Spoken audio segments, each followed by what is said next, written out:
Okay, so our next guest, Jo Ryan, is the author of Baby Bliss. That's also the name of the company where she works. The book itself is a guide to sleeping, settling and establishing routines for your baby. She's been a registered nurse for nearly 20 years, mostly working in paediatrics, and Jo has been a regular guest on Kindling Conversation for about as long as we've been going, which is 3 years, and I've always found Jo to be really practical, articulate, very straight to the point with these problems that, let's face it, sleep is always an issue with children, even now when mine are 4 and 6. Well, what Jo and I are going to do, we're actually going to sit down and I'm going to ask her a few questions and then we'll open it to the floor. Jo's talking about the topic of troubleshooting toddler sleep issues, and this topic is presented by Kindling Kids Radio. Jo, would you like to come up to the stage, please?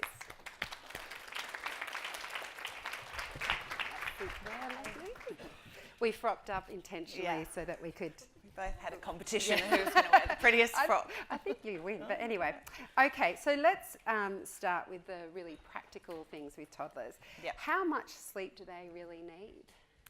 They actually need a lot of sleep. So I think this is a little bit of a misnomer out there that as babies grow, you know, they're out of the baby phase and so we can keep them up a bit longer. But if you think about what's going on for toddlers development-wise, there's a whole lot of stuff going on. They're growing, they're interacting more with their environment, they're socialising. Often they'll be, you know, starting childcare or, you know, there's a whole lot of stuff going on for them. And in fact, the more sleep they get, the better behaved they are, you know, and toddlers are designed, you know, to kind of push back and to be a bit, you know, they're asserting their independence. And so when a toddler is tired, they're unable to cope and unable to cope with their emotions. They're overwhelmed, and so that's when they have those meltdowns and those tantrums. So in fact, the more sleep they have, the better. Okay, now this is one that was always perplexing to me. We have a few mums here that are pregnant expecting their second. You're not? There was a nod there. I'm like, you want me to tell people? And the thing that I found really hard and really challenging was with a newborn and a toddler who definitely needed her day sleep, but was also supremely convinced that it wasn't necessary. Yeah. How do you manage day sleeps when you've got a toddler and a baby? Yeah, it's really hard. I mean, there's no easy way around it. You're totally in the reeds when you have a toddler and a baby. And, you know, some toddlers are great day sleepers and they'll always be great day sleepers and they'll love them. And some toddlers are just like, you know, I really don't want to do that. I've got other stuff to do. Like, do any actually get, when the baby comes, this is how I felt about my daughter anyway, the baby came and she's like, nah, I'm not going to sleep anymore. You've got a baby to look after. I'm just going to make life more difficult. Sure. Sorry, Steph. I know she didn't do it on purpose, but still. I think there is an element of missing out too. I don't want to go to sleep because I'm missing out on my time with mummy, and there's a baby who's getting all this extra attention from my mum, and I need to be in that. Like, am I going to miss out? So there's an element of that, I think. And look, you can't force a toddler to sleep. I mean, you just can't. So you have to set up the conditions, you know, and you can start from an early age where you have what they call good sleep hygiene, which is about creating a sort of ritual and routine around sleep and making sure that you continue to do that so that they know that before they go to sleep, they have, you know, a story, they, you know, get into their bag if they're still in a bag, or, you know, they have some music on, and you do that all the time. So kids love ritual, you know, they love routine. It gives them a sense of security and of knowing what's coming next. So around sleep, that's really important. And they will always push, and they'll try to change that ritual, and they'll try to say, oh, but I want another story, or, oh, but I want the door open now, oh, but I want a drink, and oh, mummy, I need to go to the toilet. And, you know, and if you have ritual, you go, but we don't do that. This is what we do. Remember, we do this, this, this. And if you can just stick with your ritual, they stop. Eventually go, oh, well, there's no point, I'll just do it. But as I say, you can't force them to sleep. But if you can at least kind of go through the process and then they might rest, you know, it's better than nothing. And when you say you can set that up, is that something if ladies are pregnant now that they could start trying a bit more to set Yeah. those routines in place for when the baby comes. Yes, absolutely. And they actually should start from when they're babies, you know. And it's not too late. It's right? not. It's never too late. It's never too late. And I deal with a lot of toddlers who don't sleep well, and there is a bit of a regression in toddlerhood as well, where they might have been great sleepers or been sleeping okay, and then all of a sudden the sleep goes pear-shaped.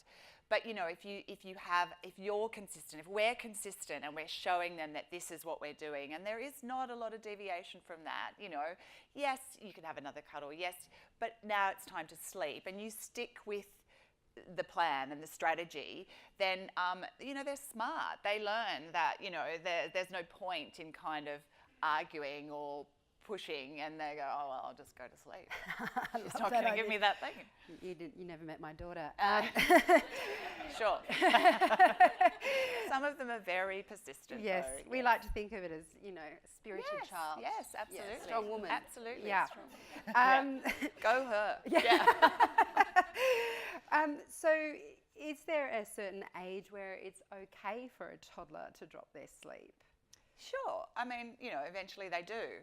And for some kids, like, we're all different, and so are they. So for some kids, they can survive on less sleep. You know, they're more of a 10-hour a day to a 12-hour a day kind of person. I personally love to have 8 hours a night. My husband can have 6, you know, so it just depends on the child. So you have to notice, you know, what works better for them. And for toddlers too, if they're sleeping too much in the day and they're taking forever to go to sleep at night and they're not falling asleep till 9 o'clock or 10 o'clock, then that's really not going to work. They need that sleep at night. That's much more important. So I would suggest you cut the day sleep back and then you cut it out if it's not working altogether. You know, it's much better for them to be asleep early in the evening, because we all get our deepest sleep of the night before midnight. You know, that's the best quality sleep we get. And so for them, it's really important to get that, because that's when they can rest, their brain processes what they've learnt. And so, you know, going to bed at 10 o'clock is just not going to work for anyone, because they're going to wake up tired the next day, and you're going to have a toddler who's a little bit, you know, at their wit's end, and you'll be at your wit's end, you know, because they won't want to do anything you've asked them to do. So I would rather you cut out the day sleep or cut back the day sleep and have them in bed earlier at night. Speaking of night sleeps. Yes. So when they're small and they don't talk, getting a baby to sleep through the night, that miracle thing that we all aspire to, yes. that can be a completely different thing if you've got a toddler who can speak, waking up in the middle of the night and yelling out for you. Yes. Yes. What do you do then? Well, again, I mean, it's, you know, if they're in a cot still, and that's why I really encourage people to keep your child in the cot for as long as you can. Yeah. Just because not only is it good for us, but it also is good for them. The cot provides a sense of security. It's a contained space, you know, and they're used to it. And the thing is, a lot of people think, oh, I've got a new baby coming. I'll move my 18-month-old or my 2-year-old into the bed. Now, that's a huge change for a small child. Not only have they moved and lost their sense of security and they've moved into this bed with this wide open space, there's a new baby coming in the house. There's a whole lot of stuff going on, and I hear from a lot of parents who are struggling because they've moved their toddler out early, there's a new baby, and the toddler all of a sudden realises, well, one, they start waking more. They start wanting you to stay with them when they're going to sleep. They start waking overnight, or they realise they can get out and come and find you, and you wake up and this child's standing over you, staring at you like, oh my God. You know, so it's really a good idea, if you can, to keep the toddler in the cot for as long as they can. Like up to 3 is totally fine. You know, they love it, and then they're kind of mature enough, or you know, to want to sleep in a bigger bed. It's exciting, and you can make a big kind of fuss about it, and it's, you know, and they're like, oh yeah, my big bed, you know, and they want to stay in it. Whereas when they're younger, they're a bit like, what's going on? Where are you? Oh, I can get out, and I can come out of the door, and I'll go and find Mummy and Daddy, and then you know, you're taking them back 50 times. What about, we were just speaking then about when there's a baby and a toddler, Yeah. and if you need them to be in the same room, or you want them to be in the Sure. same room, are you saying then that if you can, just have a cot and a bassinet, or a cot, two Sure. cots? Yeah, absolutely. Keep your baby in the bassinet, the new baby, for as long as you can. even if I say to people, even if you have to borrow another cot from someone, you know, I'm sure there are people out there, or, you know, buy a cheap second-hand cot, you know, that's not just to last that sort of first few months if the little baby needs to move into a bigger cot. Honestly, it will make your life so much easier than trying to do the kind of young toddler in a bed who's kind of lost its sense and coming to find you. I mean, there's nothing worse. You've got a new baby and then you've got a toddler waking up 4 times a night and coming in and finding you. You know, no one's going to get any sleep. I mean, it's not going to be easy anyway, having a toddler and a baby, you know, but try to make it easy on yourselves as much as possible. So, yeah. We talked about day sleeps. Yes. And apologies if you don't have 2 kids here, but it can be quite a juggle with a toddler and a small one. What about nighttime sleep? Because I could never quite get my head around when to put the baby down and when to put the toddler down, because they make different noises and different levels of interruption. Yeah, it's really hard. It is really hard. Look, I think I would always, if it's a young baby, you know, often they're up in the evening to feed or whatever. So you kind of need to, if you can, deal with the toddler early as possible, put them to bed, you know, about 7, and then you can deal with your baby, hopefully, who may wake up, you know, for a feed later on. But it's just, you've just got to work, I guess, around the toddler's routine and have them in bed sooner rather than later for the night. And then you're free to then deal with that baby, you know, in the evening. But yeah. Yeah. And what about that transition to a big bed? So you're saying that keep them in the cot for as long as you are physically able. Yes. Maybe not till they're 16, but you can try to keep them there for... That's right. Then you'll be putting a lock and a roof on the top. Well, they don't get out of bed at 16 anyway. Oh, that's true. Yeah. Good point. Oh, I can't wait for that. Oh, no, that's recorded. Someone's going to play that back to me when they're 16. What is there a way of making that transition a smooth one from cot to bed, and also a way of encouraging them to stay in the bed even when you can't put the gate up? Yeah, I mean, look, if your toddler's climbing out of their cot, which a lot of them do early, like if they're, you know, one of those monkey toddlers, then obviously you can't keep them in the cot, and that's difficult. So a lot of the cots transition into toddler beds nowadays, which I think is a good thing if they're younger, because it's a smaller bed, and it's a bed that they're used to as well. So, you know, using that is quite good. But like, as I say, if you can keep them in the cot, move the bed into the room so it's there while they're still in the cot. They can sit on the bed, they can have their things on the bed. You can talk about, you know, sleeping in the bed. Would they like to maybe lie on the bed and have a nap, their day nap on the bed? You can start by doing it sort of gently like that. And then when you ask them, would you like to, you know, sleep for the night in your new bed? And often they're like, yeah, you know, if they're old enough. So you can sort of, you know, gently get them used to it that way. But sharing a room you talked about, you know, yeah, I mean, it's a good idea to share a room, I think, for kids. Obviously, when you've got a young baby and you're in there a lot during the night, or the baby's waking and crying, that's not ideal. Though toddlers tend to sleep pretty heavily once they're asleep, you know, particularly in the evening period. So often they're not disturbed by a baby crying. But, you know, the baby generally should be in your room for a bit of time anyway. So hopefully by the time you're moving them into the toddler's room, things are not so terrible. And toddlers often like having their little brother or sister in with them. It sort of takes away that, you know, they have some separation stuff going on. And so having someone, ideally they like you know, you're the ultimate comforter. But if it's not you, then it's the baby brother or sister, then that's actually a nice thing. It gives them a sense of comfort as well. So they wake up, they can see their little brother or sister, and then they might go back to sleep. Yeah. It's a nice idea. Yeah. In a perfect world. In a perfect world, that's right. Now, one thing that a lot of people can struggle with is when they have started co-sleeping with a child and they're toddler age, and they're probably old enough to kick you in the head more and stuff like that, and take up more space, all the rest of it. And again, when they're older and they can talk, it can be more difficult to move them back into their bed. So if someone's been co-sleeping with their toddler and are ready for them to have their own space, that look on your face is like, it's not going to be easy. Is there a way you can deal with that?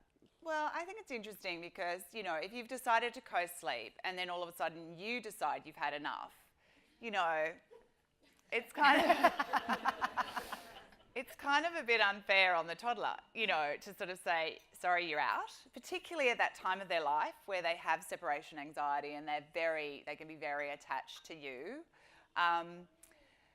So, you know, I think if you decide to co-sleep long term, then it has to be long term, and you kind until of have, they're ready to until say, they're I'm ready. over it. You know, you can certainly gently do it, and there are ways like, you know, maybe putting a mattress on the floor in your room, and asking them to sleep on the mattress for a while. You know, you've probably all heard about camping out. You could go and put them in their bed, and you can camp out in their room on a mattress on the floor, and you know that's no fun for anyone. But, you know, there are gentle ways to do it. But generally, I think if you've decided to co-sleep long term, if you're not doing it, if you're doing it out of a lifestyle choice, then I think that's, you know, that's your decision and you have to kind of go with it. If you're doing it because your child's not sleeping and you've resorted to co-sleeping because that's the only way you can get your child to sleep, then there are definitely things you can do to get them back. And toddlers, you know, again, it's about being consistent. And, you know, I sort of have a plan when I work with toddler parents that we put the child in the bed, you stay, and then you gently kind of get yourself out of the room, you know. And it is a process and it takes a couple of weeks, and we're very gentle, and you always tell the child, you've got to always tell the child what you're doing. You know, it's really important. I'm just going to pop out. So we do a lot of, I'm just going to pop out and, you know, take my shoes off. I'm just going to pop out and go to the toilet, but I will be back in 2 minutes, you know, and you've always got to do what you say you're going to do, you know, because what happens is they will be hyper alert, you know, hyper vigilant. Is she coming back? Is she coming back? And if you don't come back, that child will be out of that bed and going to find you. So it's really important to do what you say. So you're building up their trust that you are around, you do what you say, you deliver, you know, on your promise. And then eventually you can start to, once their confidence comes back, you can start to extend the period of time you're out of the room. But it is a gentle process. And it's really important to, like I said, deliver on what you promise. Don't say, oh, I'm coming back, and then disappear and not come back at all, because that will make them more hypervigilant, and they will be like, they'll be lying in bed going, where is she? And they'll call out, or they'll cry, or they'll come and find you, you know. So now, basically, that I have asked all the questions I need to know for my family, it's time for you guys to ask questions of Joe if you have any sleep questions related to your toddler. Again, Denise and Leslie will be roaming around with microphones. They're over the side there. So if you want to raise your hand if you have a question for Joe. And, yep. And if you could just say your name and ask your question nice and clearly. Hey, Joe, Anita. Our mother's group's here. We're a big fan, so thank you for all the PDFs that helped us through 0 to 3 now. So my husband has a very successful bedtime, same routine. Yep. Very successful, down in like 15 minutes, done. Yeah. I do it 2 hours. Yeah. But exactly the same consistency. So just would like some advice on that. It's a really common problem. They're always worse with their mothers, you know, if you are, you know, the sort of primary carer. You know, and I could come in and do it and they'd be brilliant for me too, you know. So there's no easy way. I mean, I guess you just have to, so what, can I ask, so do you stay in the room and he or she is just kind of playing around, like what goes on? We've managed to do, you know, the book read, the sing songs, lights off, another song, and then bed. That's exactly the same routine my husband does.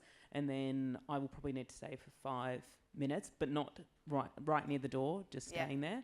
Then I'll say, yeah, Mummy needs to go to the toilet, or Mummy needs to go do the washing, and I'll probably have to come in a couple of times. Yeah. With Chris, the door closes, it's done. Okay. With me, I'll have to keep it slightly, keep it open and slowly close it. But yeah, that's... Yeah. I know we're supposed to be consistent, but that's the only way I can slowly get out. Yeah. Look, it's, like I say, it's always going to be worse. But I think, like, again, maybe if you pop out for shorter periods, you know, like and I always say, I started at like 30 seconds, like short as that. I'm just going to go and grab something and I'll be back. 30 seconds, you know, and then sort of do that for one night and see how, and it might take 2 hours the first night you do it, you know, but the aim is to be out of the room when he finally falls asleep, you know. And look, it's not probably going to be brilliant for a while, you know, like, and if your husband could do it every night, get him to do it. I like that one. You know, nice, like- good advice.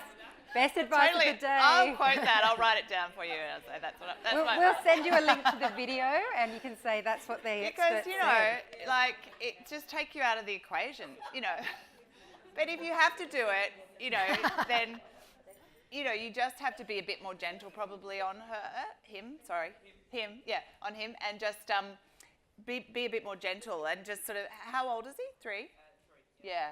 Just sort of say to him, you need to stay and you need to go to sleep. And the other thing you can use, which, you know, I'm not a huge fan of, but they can work in certain cases, is like a reward chart system. And particularly it's for older toddlers, like 3-year-olds, where they kind of understand reward. And what I do is you know, you would sit down with him and you would draw it up with him. So you include them in the whole development of it. Whatever he's into, whether it be Spider-Man or whatever, you get some stickers, you draw it out. And often the reward, don't make it a material thing. Make it some kind of, you know, experience or something. You get to go to the zoo, or you know, there's something that they really desire. And then you put on the reward chart everything that they need to do before bed. You know, clean teeth, tick. Have a drink, click. Do a wee. You know, read a story. Get into bed. Stays in bed all night. Doesn't call out. You know, whatever it might be. And you have that on that. And you remind him of it every time while you're going through your ritual. Remember, you know, tonight we're doing the chart. Stick it in the room where he can see it. You know, I need you to go to sleep. I'm going to pop back and, you know, come back. But, you know, remember if you want it's sticker in the morning, you know, and obviously you give them a couple of goes. You know, you give them a couple of, you don't just go, sorry, you're out. You know, be a little bit gentle. But, you know, and often they will respond to that kind of thing. I mean, I'm sure a lot of experts might say reward is not great, but I do think it works in certain changing behaviour sometimes. Yeah, so that's a good way to do it. And we have a question up the back with Leslie. Hi. If you say your name, please, and your question. Hi, my name's Kylie. We have an almost 3-year-old, and my question is, he goes and has his nap about 2 o'clock every day, and it takes about 45 minutes or so for him to fall asleep. Then he eventually falls asleep, and he's asleep for about maybe 2 hours, 1.5 hours. And then at night time, he's not falling asleep till about 9, 10 o'clock, and it's taking a long time. So we're wondering, do we drop the nap? And if we do we need to do quiet time? And is it too young for him to be dropping a nap? It's not too young. It's a very late in the day nap, so it would definitely be affecting the way he's going to sleep at night, particularly if he's not falling asleep till 3:45 and he's sleeping till 4:45 or something. Yeah, it's way too late. So what you could try is you could start it a bit earlier. You know, you could start around midday or, you know, 12:30 and see if because, you know, they often are quite tired by then, but we tend to kind of sometimes push them because we've got stuff to do.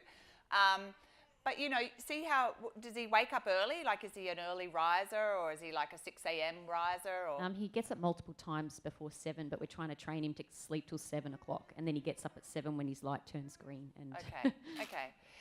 You know, I do think that sort of, you know, 7 a.m. is, we'd all love a 7 a.m. wake time. Yeah, I was just thinking that. I'm like, well, good luck. But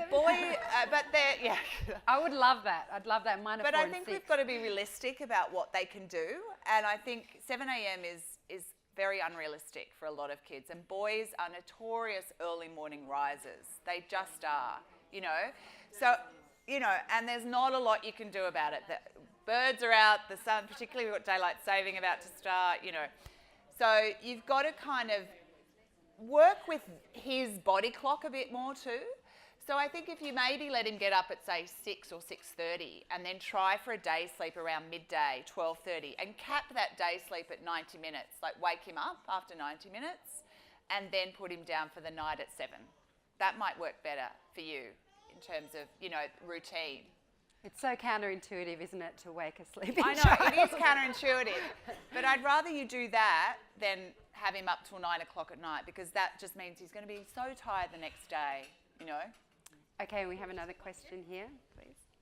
Hi, Joe. My name is Kesha. I have co-slept for about 2 years, and before you said try to be out of the room when they're asleep, I'm just about to put my daughter into her own room, and she has a habit of falling asleep either holding onto my face or my hand, and I've tried to kind of switcheroo with every different textured toy. It doesn't work. She knows. What would your advice be? Yeah, look, that's hard because she's very attached to you. So, and some kids they're very tactile and they like to touch hair or face. I'm dealing with a client at the moment who's likes her mum to smush her face. We call it smushing. I don't know quite what smushing is, but she's smushing her face. It's the same kind of thing. And look, it would be a long process, Kesha. I think, I would maybe let her do it for a minute or, a period of time, and then maybe hold her hand, away from your face. And, I know those comforters, if you're trying to get them to attach to a comforter but you're still there, they're never going to do it. You are the ultimate comforter, the ultimate plushie toy. But, I just think it would be an ongoing process. For a week, maybe just let her do it for a minute or, a bit, and then reduce it to 30 seconds. And then, how old is she? She'll be 2. So she's still pretty young, so it's hard to kind of explain to her things.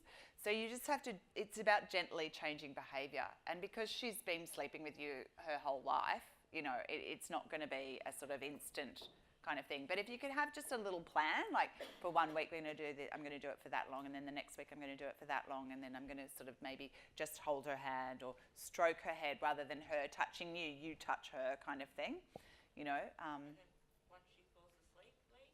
Yes, to start with, once she falls asleep, leave. But then eventually, then you could start to do once you've sort of separated a little bit from the touching you, then you could start to do, I'm just going to pop out for a bit and come back. Start to do the pop out, come back, and then work on being out of the room. But it is a process, definitely. And is 2 too young for a reward chart? A little bit too young. They don't. It's just like, that's not going to work. They don't care at the end of the day about reward. They don't care. I just want mummy's neck. Yeah, I just want to touch you. Yeah. Just got one here. Okay. Hi, I'm Nadine. My question is, I have 3. I've got an 8-year-old boy who's autistic, a 6-year-old girl who's mainstream, and a 2-year-old toddler. Putting him into a routine is fine, I've got no issues with that, but how do I keep them in bed at night? It's like they take turn who wakes up at night. And they do it every single night. If it's not the oldest, it's the youngest. I don't know what it is, I don't know what sets them off. They take turns. How do I keep them in bed? Sit on them. It's really hard. I mean, look, with toddlers, I think they wake for many different reasons, and generally it's about the way they fall asleep. So that babies and toddlers have a very strong attachment to the way they fall asleep. So if he's overtired, if he's going to bed too late and he's overtired, that will often disrupt the night. So always err on the side of putting them to bed sooner rather than later. Don't think, I'm going to stretch them out, and and I know you've got a busy house, you've got 3 kids, but if you could just get the toddler down soon, sooner rather than later, and then deal with the other 2 sort of thing. So going to bed without too much stress, without too much being upset, without being too overtired will really help. I mean, does he wake up and ask for things, or? He's just looking for a dummy or looking for a toy or looking for something that she played with before she went to bed. So I'll put the toy next to her in bed and she just wakes up. So having associations like that, like dummies and things, if they can't find them themselves, then they'll often wake up, So eliminating a lot of those things can help, like maybe having one thing, Dummies, I mean, at her age, she should be able to find it. She's in a cot. Yeah, I'll throw like 4 in her bed. Yeah. So she can always find them on her own. Yeah. Go back to sleep, but she's always up. Yeah. She wants to sleep in our bed or she wants to sleep with her sister. And Yeah, so overnight also dealing with it the same way, like not giving them the opportunity. So if there's any likelihood that you are going to get her up and put her in bed with you, or you're going to give them a bottle, or you're going to pick them up and rock them, or you're going to do something, that, as much as, it could even be just holding their hand, or, they will wake for that thing. So just think about the things that you're doing overnight and try to just be really, don't offer any kind of reward. Obviously go in and, go back to sleep and it's nighttime, and say the same thing every time you go in. Be very kind of calm. Don't get cross. just speak to them very blandly, very monotone. It's bedtime, it's time for sleep, I'm going back to bed, you know, and just do it the same way every night. And hopefully, you know, I mean, toddlers wake for many, many reasons. You know, there's a lot of developmental stuff going on, like we talked about. Also, their imagination is really kicking in.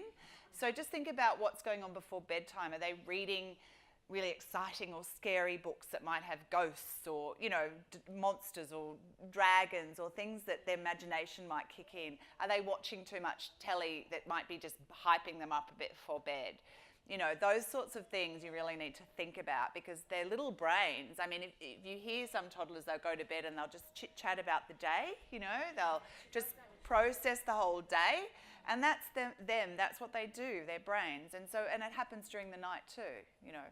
So just think about those things. Yeah, good luck. Three. We've got some questions up here in the corner, please. Hi, Melissa. You've kind of touched on it with some other people as well. I've got a 3.5-year-old coming closer to 4. He goes to bed really well. Yep. Usually around the same time every night, like about 8 o'clock. Sometimes has a day sleep, sometimes doesn't. Really depends on how he's feeling.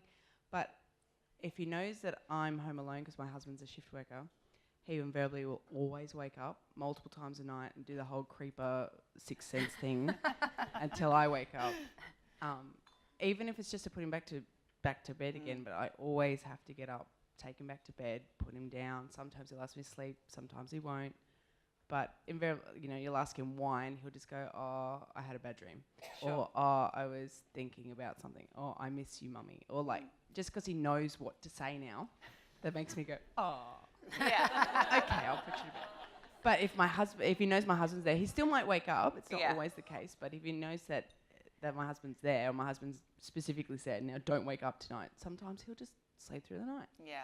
But he'll This is never so ever unfair. wake up, just roll over and go back to sleep. No. He'll wake up and either cry out or come find me. Yeah. What am I doing? Yeah, look, you know, the other thing that can cause a lot of this, and like I say, it's just not fair, and there is no probably rhyme or reason, but often when kids are at childcare, or you're working, you know, and they don't see you much in the day, they want to do that at night. You know, they just want to come and find you. It's just that kind of, and when you've got other kids as well, or you're in a busy house, which most of us are, a lot of the time there's no one-on-one time with that child, you know. So in the night, they're often like, "Oh, I'll get up and I'll just find you." You know, I remember this story where I had this client and she said to me, "Oh, all of a sudden my toddler, I'm waking up in the middle of the night and I've got this child staring at me, you know, and she's always been a really good sleeper." And I was like, "So what's been going on?" And she said, oh, we went on holiday and we were away, just her and her husband, but we left after they'd gone to bed.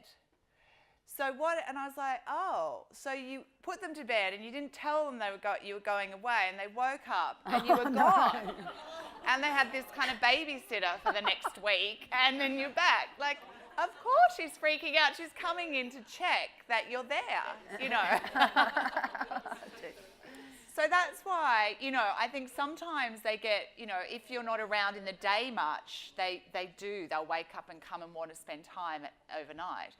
So, you know, just to try to ensure that when you do go or leave, that, you know, you have ritual around that again. So you say I'm going to work, we're going to childcare, I'll see you at the end of the day.